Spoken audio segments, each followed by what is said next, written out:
Welcome back. Welcome to the Premier Mindset by Premier Performance LLC. I'm your host, Trent Mailer, LCSW, licensed clinical therapist and performance coach, and this is episode 62.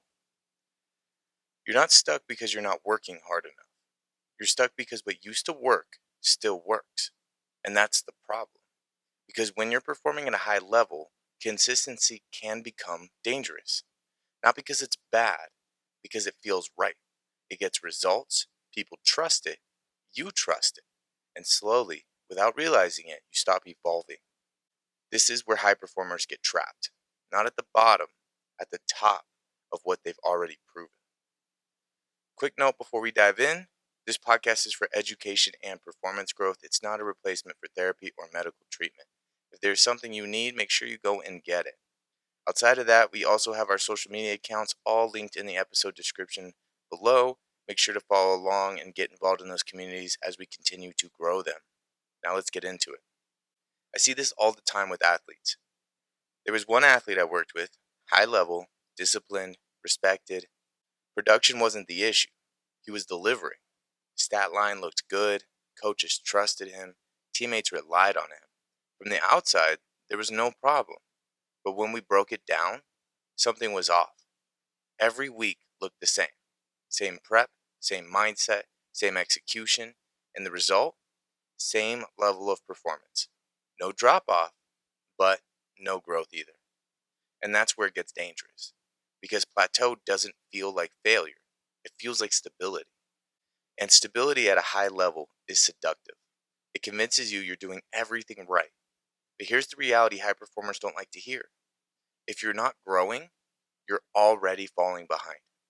Because the environment doesn't stay still. Competition improves, expectations increases, pressure compounds. So what feels like consistency is actually slow decline. It's just delayed. This is where you need to get brutally honest with yourself. Because plateau doesn't show up loudly. It shows up subtly. It shows up in repetition without reflection. It shows up in confidence without curiosity. It shows up when you stop asking what needs to evolve and you start saying, this is what works. That shift right there is the beginning of the plateau. So the first thing you need is awareness, not surface level awareness, precise awareness. This is where I introduce something I use with high performers all the time, the plateau pattern recognition. And this is not something you sit down and analyze once. It's something you start to notice in real time. You start asking yourself questions that most people avoid. Not, am I performing? That's too shallow. You ask, am I improving? Or just repeating? There's a difference. And if you're honest, you can feel it. Because when you're improving, there's tension, there's friction, there's uncertainty. You don't feel fully comfortable. But when you're plateaued, everything feels controlled, predictable, clean. And that's the trap. Because high performers love control. But growth doesn't live in control. Growth lives in expansion. And expansion always comes with instability. So if everything feels dialed in all the time, there's a good chance you're not pushing anything new. You're just executing what you've already mastered. Now let's go deeper, because this is where most people misread their situation.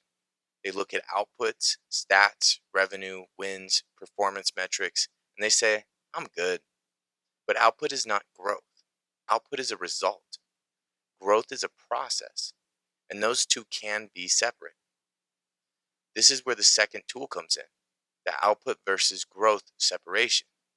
You have to start separating what you produce from how you're developing, because you can produce at a high level while staying exactly the same, and that's where the plateau locks in.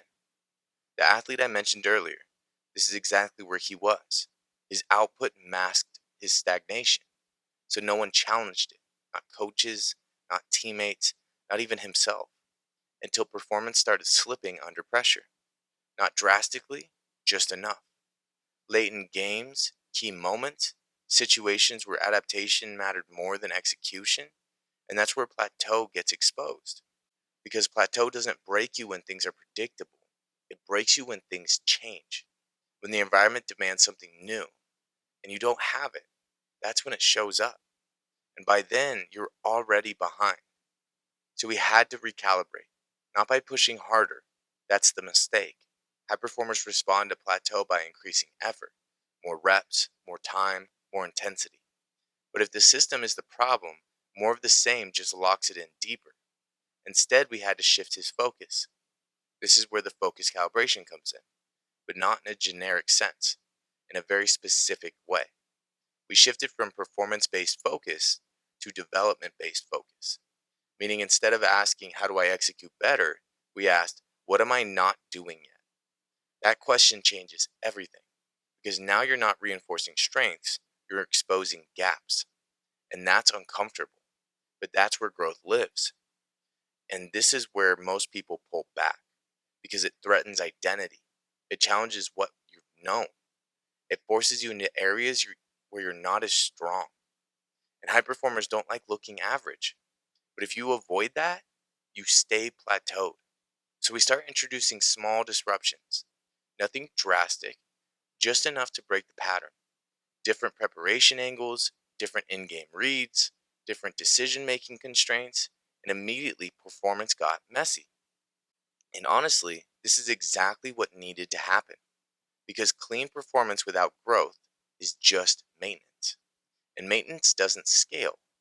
So let me bring this back to you. If you're listening to this and you feel like you're stuck, but everything on paper looks good, that's your signal, not to push harder, but to look deeper. Because plateau is not a lack of ability, it's a lack of evolution. And evolution doesn't happen automatically at high levels.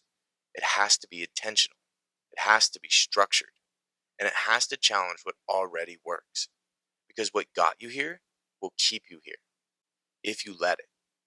And if you don't address it early, you won't feel it immediately, but eventually it shows up in performance, in pressure, in moments where what you've built is no longer enough.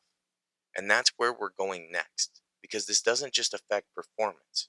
It starts to affect how you see yourself and how others respond to you. And that's where plateau stops being a phase and starts becoming your identity. At a certain level, plateau is no longer about your performance, it's about your identity. Because once you've built success around a certain way of operating, you don't just trust it, you start defending it. And that's where high performers get stuck in a way they don't even realize. It doesn't sound like fear, it sounds like certainty. This is what works for me. I've already proven this. I don't need to change that. And on the surface, that logic makes sense. You have proven it. That approach has worked. That system has produced results. But here's where it flips. The moment you start protecting what works, you stop building what's next. And now you're not operating from growth, you're operating from preservation. This is where the plateau locks in. Because now change doesn't feel like opportunity, it feels like risk.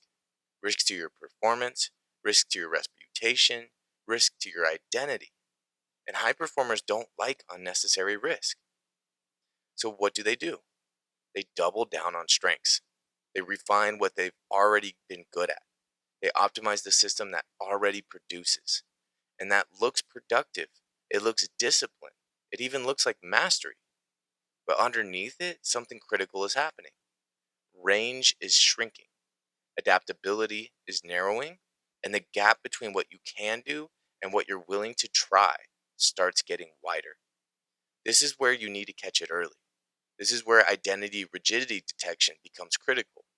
Because rigidity doesn't show up as stubbornness, it shows up as consistency. It shows up as confidence. It shows up as this is who I am as a performer. But if that identity hasn't evolved recently, it's probably restricting you. You can test this quickly, not by asking what you're good at, but by asking what you've avoided expanding. Where have you stayed in your lane, even when you know there's more available?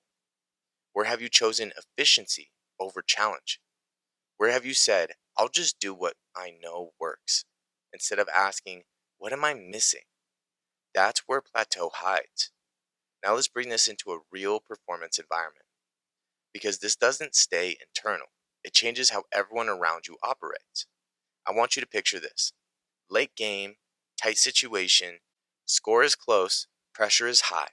Everyone in the arena knows what's coming. The ball is going to the same player it always goes to. Not because it's the best option in that exact moment, because it's the safest one, the most predictable, the most proven. The player catches it, defense already collapsing. They've seen this before. They know the tendencies.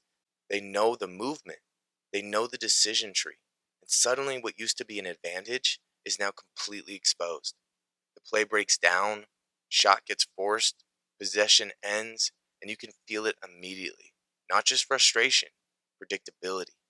And here's the part most people miss: that moment didn't start in the game, it started weeks before, months before, in repetition, in pattern, in over reliance on what works. Because when a team sees the same solution over and over, they stop looking for new ones. They stop developing alternatives. They stop expanding options. And eventually, they stop trusting the system. They start trusting the pattern. They start trusting that one person. And that's where plateau becomes a team issue, not just an individual one. This is where feedback expansion trigger becomes essential.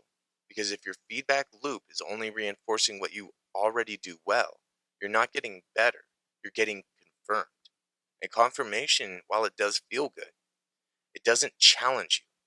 So now you've got a situation where you trust your approach, your team trusts your approach, your results validate your approach, and no one is pushing you outside of it.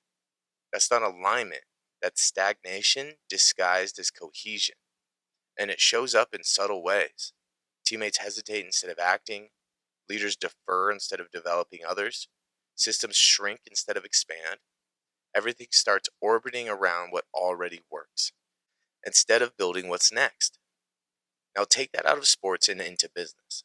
Same pattern, high performing executive, known for a specific strength, decision making, execution, strategy, and over time, everything starts routing through them. Not because they demand it, because they're reliable, because they've proven it, because it's efficient. But what happens? Team members stop making independent decisions, they wait, they check, they filter everything through that person. And slowly, that system slows down. Not because people aren't capable, because they're conditioned not to act. And the leader, they feel it too. More pressure, more responsibility, more dependence. And here's the part that hits: it feels like leadership. It feels like being needed. It feels like being valuable. But it's actually the early stage of system failure because scalability disappears and that leader becomes the ceiling. This is where you have to apply the focus calibration again because your attention wants to stay on performance, on results, on what's working. But you have to shift it to development, not just your development, everyone's. Because if your presence is required for everything to work, you haven't built a high performing system, you've built a dependent one. And dependence doesn't scale, it breaks under pressure. So now we bring it back to you. If you're plateaued right now, it's not just about what you're doing, it's about what you're protecting. What part of your game, your leadership, your approach have you locked in as this is just how I do it? Because that's the exact area that's probably limiting you. And this is where it gets uncomfortable. Because breaking plateau at this level doesn't feel like improvement, it feels like regression. You have to step into areas where you're less efficient, less confident, less proven. And that's not easy when you've built your identity on being high performing. But this is the shift. High performers who stay at the top don't just execute what works, they constantly question it, they destabilize it, they expand beyond it, even when it's working, especially when it's working, because they understand something most people don't. Plateau doesn't come from failure, it comes from success that stops evolving. And here's the moment you need to hear clearly.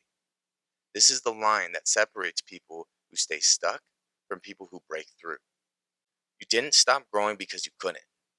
You stopped because you protected what already made you successful.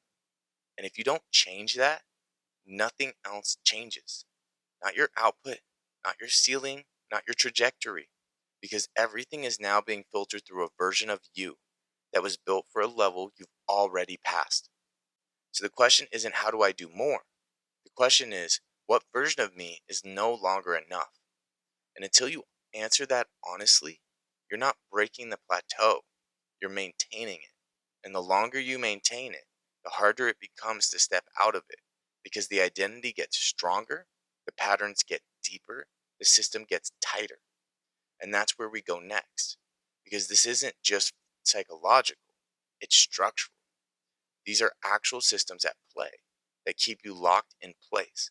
And if you don't understand those, you'll keep trying to push harder inside a system that was never designed for growth. At a certain level of performance, your results are no longer driven by effort, they're driven by the structure you're operating inside of. And if that structure hasn't evolved, you won't either. It doesn't matter how motivated you are, it doesn't matter how disciplined you are, it doesn't matter how much you want it. If your system is optimized for consistency, it will resist growth. And here's where it gets precise. Your nervous system is not built to chase growth. It's built to preserve stability. So once you've reached a level where things work, your system starts protecting it. It starts filtering decisions through one question. Does this keep me effective? Not does this make me better? And those are not the same thing. Because effectiveness rewards repetition. Improvement requires disruption. So what happens? You get efficient, really efficient. Your routines tighten, your preparation becomes automatic, your execution becomes predictable in a good way at first. And then slowly, over time, challenge disappears. Not because you don't want it, because your system has removed it. This is the hidden shift. You stop training your edge and start maintaining your standard. And there's a difference. That's where plateau locks in structurally, because now everything is built around protecting performance, not expanding it. This is the loop most people never see clearly. Success leads to repetition, repetition leads to narrowing, narrowing leads to stagnation, stagnation creates pressure, pressure leads to tighter repetition, and now you're trapped, working harder inside a loop that's designed to keep you the same. This is where output versus growth separation becomes critical again, because your output might still be high, you might still be producing, winning, closing deals, executing at a high level. But if your growth has flattened, you're already behind. You just don't feel it yet because output hides it until the moment it doesn't. Now we shift into what actually breaks this. And this is where most people get it wrong. They think the answer is just do more. More reps, more work, more intensity. That's not the answer. That's just reinforcing the same system. You don't break plateau by increasing volume. You break it by changing the structure that produces the output. This is where the controlled disruption framework comes in, and I want you to understand this clearly. Disruption is not chaos, it's intentional instability. It's introducing variables into a system that has become too predictable. And this is where high performers hesitate because predictability feels like control, and control feels like performance. So disrupting that feels risky. But here's the reality. If your environment never challenges you in new ways, you will not adapt. You will refine what already exists. And eventually, that refinement has diminishing returns. So disruption becomes necessary, not as a reaction, but as a strategy. That means intentionally stepping into situations where your current strengths don't automatically solve the problem. It means creating environments where your usual patterns don't guarantee success, because that's where growth happens, not in repetition, in adaptation. Now let's make this real. I worked with a high level athlete, elite level, already performing at the top tier, statistically strong, consistent, reliable, but stuck. No real progression over an extended period, and the initial assumption we need to push harder, more training, more focus, more intensity. But when we broke it down, none of that was missing. What was missing was variability. Everything about their preparation was optimized for performance. Nothing was designed for growth. Same drills, same tempo, same decision making patterns. And because of that, their nervous system was never challenged to adapt. It was just executing perfectly but predictably. So we shifted the system, not by adding volume, but by introducing controlled disruption. We changed the conditions, altered timing, forced different reads, created situations where their first option was taken away. And at first, performance did drop. And that's the part most people avoid because it feels like regression, but it's not regression, it's expansion. Because now the system is being forced to build new pathways, new responses, new capabilities. We need to push our comfort zone through challenge and we will feel the growth. It just doesn't feel good. That's where progressive stress reintroduction comes in. Because once you introduce disruption, you can't just leave it chaotic. You have to layer it. You have to progressively increase the complexity and pressure in a way that it forces adaptation without overwhelming the system. This is where growth actually becomes sustainable because now you're not just throwing yourself into discomfort, you're engineering it, you're controlling it, you're building capacity inside of it. And over time, something shifts. The athlete who is once predictable becomes adaptable. The performer who relied on strengths develops range. The system that was tight and controlled becomes dynamic. That's where the plateau breaks. Not because effort increased, because the structure changed. This is where expansion versus optimization balance becomes critical. Because optimization is what got you here. Refining strengths, maximizing efficiency, dialing in performance. But expansion is what gets you further. And most high performers over optimize. They squeeze every ounce out of what works instead of building what doesn't exist yet. And that imbalance is what creates the ceiling. You don't need more optimization, you need expansion layered into your system, consistently, intentionally. Because if everything you do is built around executing at a high level, you'll stay there, but you won't move beyond it. Now bring this back to you. Where is your system too controlled? Where have you removed variability in the name of consistency? Where are you operating in an environment where you already know you'll perform well? Because that's the exact environment that's keeping you stuck. And this is where focus calibration comes back in again because your attention will want to stay on results, on performance, on output. But you have to shift it toward development, toward challenge, toward expansion, even when it costs you in the short term. Because if you're not willing to take a temporary dip, you're choosing a permanent ceiling. That's the trade off. And high performers who break plateau understand that trade off. They step into controlled instability before they're forced into uncontrolled decline. They challenge their system before the environment exposes it. They evolve before they get replaced. Because at the highest level, standing still isn't neutral, it's losing ground.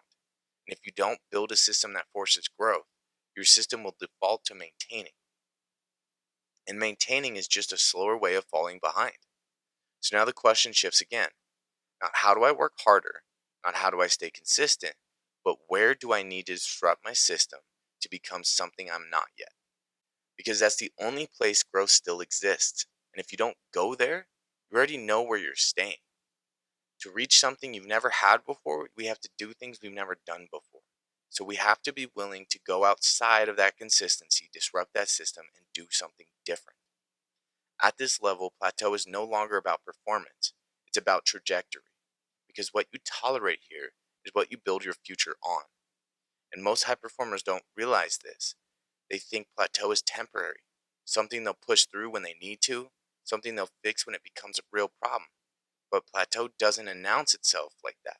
It stabilizes you, it keeps you effective enough, visible enough, productive enough that you just don't feel urgency. And that's what makes it dangerous. Because while you're maintaining, someone else is evolving. While you're refining what already works, someone else is building what's next.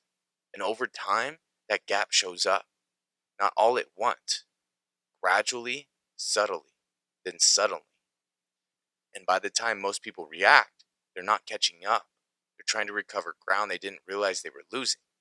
This is why plateau is not a phase you sit in. It's a standard you either accept or reject. And that decision shapes everything. Your ceiling, your longevity, your adaptability under pressure, because when pressure increases, and it always does, you don't rise to the occasion, you fall back to your system. And if your system is built on repetition without expansion, you will default to predictability. And predictability at the highest level gets you exposed every time. This is where plateau pattern recognition comes back into play, not as awareness anymore, but as discipline. Because now you're not just asking, am I stuck? You're asking, where am I starting to stabilize too long? Where has my growth slowed, even though my performance hasn't? Where am I getting comfortable being effective instead of uncomfortable being better? That's where the shift has to happen. And this is where most people hesitate, because breaking plateau at this stage requires something different. Not more effort, not more motivation, a different standard, a higher one. This is where the continuous evolution standard comes in. And this is not a tactic. It's not something you do occasionally. It's how you operate. It means you don't measure yourself only by performance anymore. You measure yourself by progression, by expansion, by what's changing in your system over time. Because if nothing is changing, nothing is growing, even if everything looks good on the outside. And this is where the focus calibration locks in for the final time, because your attention has to shift permanently, away from proving yourself and toward developing yourself. Those are not the same. Proving yourself is tied to what you already know. Developing yourself requires stepping into what you don't. And if you're honest, most high performers spend more time proving than developing. Because proving feels strong, it feels controlled, it feels like performance. Development feels unstable, uncertain, less polished. But that's where the edge truly is. Now bring this all the way back. If you've been plateaued, you don't need a new goal. You don't need more pressure. You don't need to want it more. You need to rebuild the way you approach growth entirely. You need to stop asking, how do I keep performing at this level? And start asking, what is required for me to outgrow this level? Because those questions lead to completely different behaviors, completely different decisions, completely different systems. And this is where everything we've talked about connects. If you're not recognizing plateau early, you stay in it too long. If you're not separating output from growth, you mistake performance for progress. If you're not challenging your identity, you protect the version of you that got you here. If you're not expanding your feedback, you keep hearing the same things. If you're not disrupting your system, you keep repeating the same patterns. If you're not reintroducing stress progressively, you lose your ability to adapt. If you over optimize instead of expand, you build a ceiling you can't break. This is the stack. This is how plateau forms, and this is how it gets broken. But here's the part that matters most. This doesn't happen accidentally. You don't drift into continuous growth. You design it, you enforce it, you hold yourself to it. Because if you don't, your system will default back to what feels efficient, what feels safe, what feels proven. And that's exactly what created the plateau in the first place. So now we close this the right way, not with information, with a standard. Because this is the line that matters. You only do what you've already proven works. You're not performing, you're maintaining. And maintenance doesn't win at the highest level. It doesn't separate you. It doesn't expand you. It doesn't prepare you for what's coming next. It keeps you exactly where you are, while everything around you keeps moving. So the question becomes simple, not easy, but simple. Are you building a system that keeps you effective, or are you building a system that forces you to evolve? Because those systems do not produce the same future. And high performers who stay at the top make that decision early. They don't wait until they're exposed. They don't wait until results drop. They don't wait until pressure forces change. They choose it before it's required.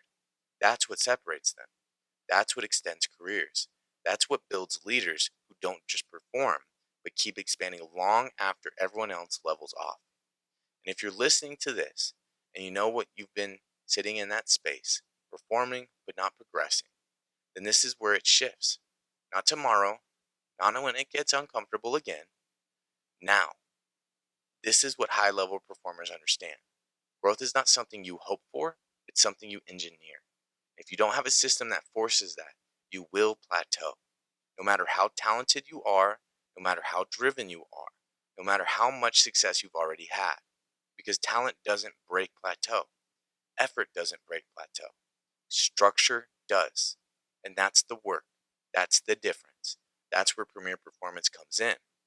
Because this is not about motivation, it's not about short term fixes. It's about building systems that force growth, even when you don't feel like changing, even when what you're doing still works, especially then, because that's the moment that matters most.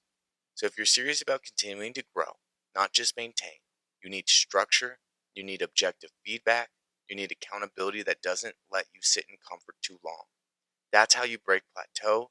That's how you stay ahead of it. That's how you build something that actually scales. And if you don't, you already know where you're staying, right where you are. And at this level, that's the one place you can't afford to be.